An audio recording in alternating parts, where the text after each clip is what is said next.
It's funny the things that stay with you, the things that linger in your mind the longest, out of all the grandeur and drama of a place like the Uffizi Gallery in Florence, Italy.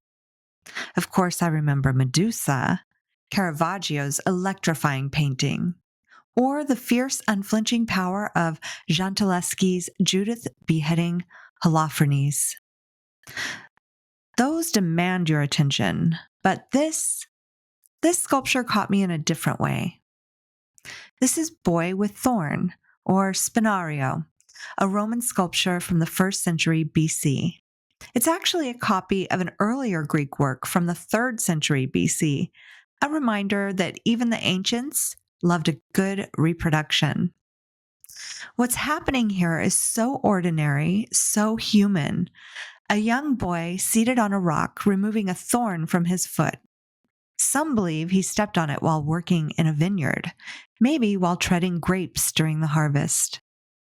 At first glance, Boy with Thorn feels simple, just a boy seated, pulling a thorn from his foot. But stand in front of it long enough, and you start to feel it. The way his body folds into itself, the way his fingers almost dig in, the tension in his muscles, the quiet concentration on his face. And then something happens. You don't just see it, you imagine it in your own body. The sting, the relief, the way he almost seems to be holding his breath, waiting for that moment when pain turns into release. So let's go deeper. Let's experience this sculpture through all of our senses. Notice how the light plays across his form, revealing every detail, the curling tendrils of hair, the folds in his belly, the slight tension in his shoulders as he concentrates. What might the boy be seeing beyond his foot if he were to break his concentration and look up? What might the Greek and Carrara marble feel like? Is it smooth and polished, worn soft by time? Or does it still hold the roughness of the sculptor's chisel? Or imagine what his skin feels like. Feel the contrast between his smooth skin and the sharpness of the splinter. What's the sound of this piece? Maybe the faint rustling of leaves in a vineyard? The distant hum of voices, of life going on around him? Or maybe just silence? The hush of concentration, the small hiss of breath through his teeth as he works the thorn free.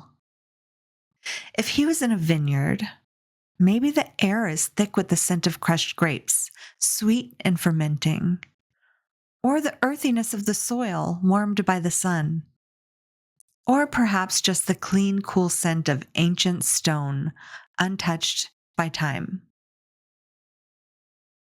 Taste. A strange one, maybe, but what if he was treading grapes? What if he could still taste their tart sweetness on his tongue, the way a scent lingers after a long day's work? Can you imagine what those grapes might taste like?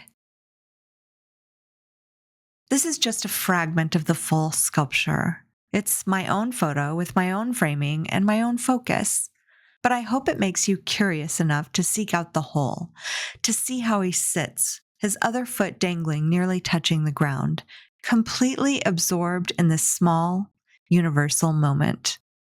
I'd love to hear your thoughts. Drop a comment and let me know what you notice, what this sculpture makes you feel. And if this made you pause, even for a moment, well, that's the magic of looking slowly. I hope you enjoyed this art break for your senses.